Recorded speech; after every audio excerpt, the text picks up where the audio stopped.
Lose, my friend. And I'm telling you, this is a time for Americans. This is a time for Californians. This is a time for old, young, healthy, unhealthy, fit and unfit, believers and unbelievers to get it right.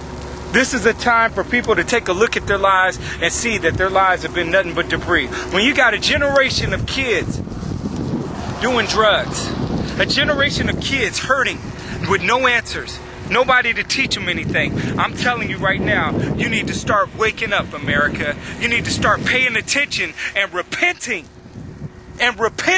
before God judges this very nation.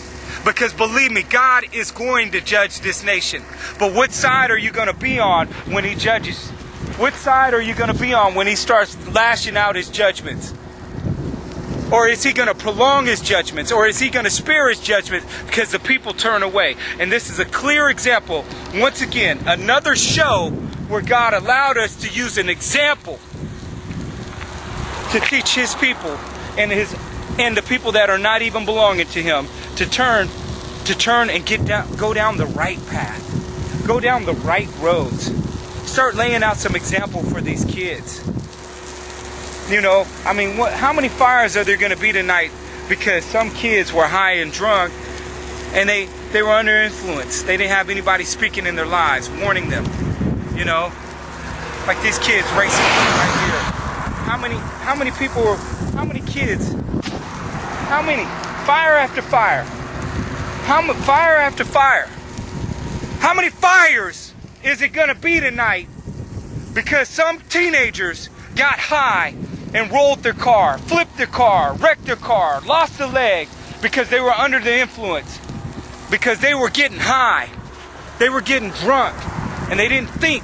They didn't have a designated driver. They didn't have anybody to talk to them, nobody to help explain to them that they're killing themselves, nobody to give them, you know. And I'm giving the young people wisdom right now. Have a designated driver, no matter what. If you're not going to listen to me, at least use common sense and have a designated driver. Have somebody to watch over you.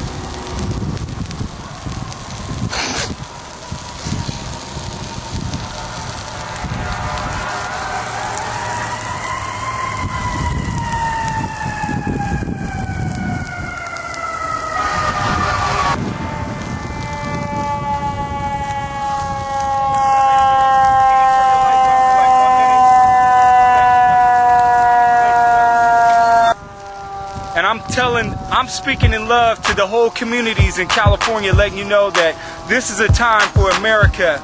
This is a time for America to get it together. This is a time that we speak to our young people and we let them know drugs is not the answer. Driving intoxicated is not the answer. Driving high is not the answer. You know why? Because something dangerous like this might happen. Something catastrophic might happen. And also to America in general, this is a time where we need to reflect. This is a time where we need to look at our lives and start beginning to reach out. Because I'm telling you, for all the liberals and all the people out there, all the unbelievers, all the atheists, all the devil worshippers, all the witches, all the people that have chose to serve their own realities and their own gods and their own methods of beliefs, I'm telling you, there's only one place when it all comes down to it. Heaven or hell. Heaven or hell. Heaven or hell. Heaven or hell. Are you going to heaven or are you going to hell? And I'm not saying hell is going to be with flames and sulfur. You know, the Bible gives a lot of direction and the Bible gives a lot of information of what hell's going to be like. But I'm going to tell you, when I see this, it only reminds me of hell. When I see flames and fire, it only reminds me of the separation, the horrible separation, the countless amounts of people separated from God. This only reminds me of going down, taking the wrong turn instead of the right turn. You know, when God came to Saul in Damascus and he had blinded him, Saul said, which direction do I go? He goes, you're going to go to the prophet and he's going to tell you what you need to do. But right now, you got to make a right turn, and that's going to lead you on the path that you need to go. And I'm talking to you right now. Some of you right now need to make a right turn to get into the direction that God has for you. Some of you have to make a right turn so that you'll be going down the path that you need to, that God is crying out to you to go down. God is trying to reach out with all that He has for you to go down the right path. And believe me, I know it can be a struggle. I know times can get hard. I know things can happen in our lives that hurt us. But I'm reaching out to you, letting you know in the midnight hour, in a fire right by my house, to let you know, hey, it's time, in a fire right in our neighborhood, it's time, you can do it. You can do it. And to the youngsters, you don't need anything to make you feel good. If something's making you feel good, that's letting you know something's wrong. And you got to deal with what's wrong. I mean, you got to deal with it and pray about it and ask God to help you. So we're live here in Antioch. My message today is, you know, do a reality check. Lay off the drugs. Be careful when you drive. But most of all, take a reflection to whether you're going to heaven or are you going to hell. Because believe me, not only do I not want you to go to hell, but God doesn't want you to go to hell either. God bless you. You know, we're live at the fire scene, and we're trying to gather information to see what happened and everything. But I was talking with these young brothers right here, and we were just talking about, I mean, do you think the police are doing anything to help the young people out in the Pittsburgh, Antioch area? They got little programs that try to help out. Right. But they really, that's only like after you get in trouble. You know what I'm saying? You get in trouble, they give you the option to do it, but they don't take the initiative beforehand. So it's like, kind of like, you know what I'm saying? They wait till you already undercover. It's like, why can't we do something proactive? Why does it have to happen after the fact? Exactly. You know, and then after a guy's got a felony or a misdemeanor, then it's like, well, let's you know, get you in some, what kind of, I mean, how do you feel? I mean, I've had situations where, you know, I'm just out there just doing my thing. You know, matter of fact, I was out there just sitting at the bus stop, minding my own business, waiting for my bus to come. I work 6 days a week, you know what I'm saying?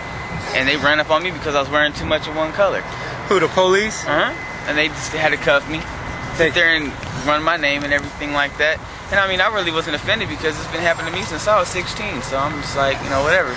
But were you happening to wear too much of the same color intentionally, or was it like accidental? Oh, I mean, I just like colors. You know what I'm saying? I'm gonna wear my color. You know what I'm saying? I like to wear red. So you know what I'm saying? Well, see, that's kind of about that. They kind of. You know it's gonna look like some gang activity too. Mine. Yeah, that's true too. But that's now, true too. I was polite with them and everything, and they weren't harassing me. But now another time, I was just driving home from helping a bartender. She had got out. There was a fight that broke out. Right. And they, I was helping her clean up the whole situation. You know what I'm saying? I was just trying to help out a friend. Right. And I ended up leaving the bar, but they seen me leaving the bar at 3 o'clock in the morning. Of course, we're not drinking at 3 o'clock in the morning. Right. But they're gonna pull me over off the top. And then when I get out, when I go to pull into my stall to go to my house, they're gonna sit there and they're gonna come up to me. They're gonna fucking pull me out of my car, slam me on the back of his trunk. Little cowboy cop, just got something to prove. And when I go to jail, because I did go to jail for it, right. You know what I'm saying? He's gonna sit there and have all these extra charges on me for no reason. Like trying to tell me that I was evading him, trying to tell me that I was disorderly conduct, trying to tell me that I was sitting there running red lights and just driving reckless. I was like, dude, I did nothing of the sort. You didn't throw on your lights. You said I ran a red light. Why would you not pull me over when I ran the red light? Why did you wait until I was already like 4 blocks up the street? So he's playing like a little cat and mouse game and seeing how many things he could catch you doing wrong. Basically, he just saw me leave a bar and he knew that it was going to be something for him to try to get on. Searched me, didn't have no drugs. Tested me at the house. Oh, that's another thing. He wanted to test me. He says, can I test you? And I said, sure. I says, I got nothing on me. He says, which one do you want? And I said, oh, whichever one you're going to give me, man. It doesn't matter to me. I'm testing all 3 of you. Take a blood test, a urine test, and a breathalyzer test. I was like, come on, man. Is that really necessary? What? After I cooperated. What do you recommend? I mean, I have some recommendations. I mean, but I want to hear them from you first. What would you recommend the police could do to make things a little bit more peaceful and also help the young men more? What are you, about 22? 26. 26, okay. Help young men act right. You know what I mean? I help them to get to. What do you think they could do to earn the respect of blacks and Hispanics? They want to earn the respect, just have to realize that, man, blacks and Hispanics, minorities, are the majority. in this state. I'm not going to say the country. I'm going to say the state. Right. In California, Bay Area, LA, any part of California you go to, and I travel, minorities are the prevalence because the